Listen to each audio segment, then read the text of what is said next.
정부가 지난 9월 세종시를 투기과열지구에서 해제한 데 이어 어제는 조정 대상 지역 규제까지 해제했습니다. 이로써 충청권 모든 지역이 규제에서 해제된 건데요.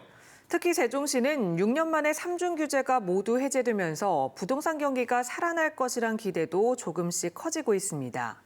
하지만 규제 해제가 분양시장에만 다소 영향을 미칠 것이라는 냉정한 관측도 나오고 있습니다. 김태욱 기자입니다. 정부가 세종시에 남아있던 마지막 부동산 규제, 조정 대상 지역 지정을 해제했습니다. 주택시장 안정화를 이유로 정부가 세종시를 투기지역과 조정 대상 지역으로 묶기 시작한 지 6년 만입니다. 강력한 규제에도 하늘 높은 줄 모르던 세종시 집값은 경기 침체와 미국발 금리 인상 여파로 지난해 7월부터 꾸준히 하락했는데 100을 기준으로 가격 변화를 측정하는 세종시의 종합주택 매매 지수는 지난해 99.6에서 1년 만에 전국 최저 수준인 90.9까지 떨어졌습니다. 조정지역 해제가 효력을 발휘하는 다음 주부터 세종시에서는 주택담보대출 비율이 50%에서 70%로 완화되고 다주택자에게도 대출이 허용됩니다. 세종시는 이번 해제 조치를 환영하는 한편 절반 이상이 무주택자인 세종 시민들의 내 집 마련 기회를 늘리는 계기가 되도록 행정력을 집중하겠다는 입장입니다. 대출 규제 완화라든지 청약 기회가 일부 확대될 걸로 좀 기대하고 있습니다. 60%를 좀 우선 분양을 좀 받고 있는데요. 저희 시에서는 한 80% 정도까지는 받아야 우리 시민들께서 내 집 마련할 수 있는 기회를 좀 확대할 수 있을 걸로.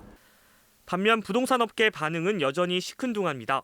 규제 해제는 분명 호재지만 시중은행의 주택담보대출 평균 금리가 연 5% 초반, 최고금리는 연 7% 중반대까지 치솟고 주택 가격 하락이 이어지는 상황에서 집을 거래하려는 사람들이 많지 않다는 겁니다. 이거 규제 풀어주면 솔직히 대출 문제인데 대출 예를 들어 40%였던 게 LTV 해가지고 70% 올라간다고 한들 이율이 비싸잖아요. 이 때문에 이자를 더 부담하더라도 가격 상승을 기대할 수 있는 분양시장에 규제 해제 효과가 국한될 것이라는 분석도 나오고 있습니다.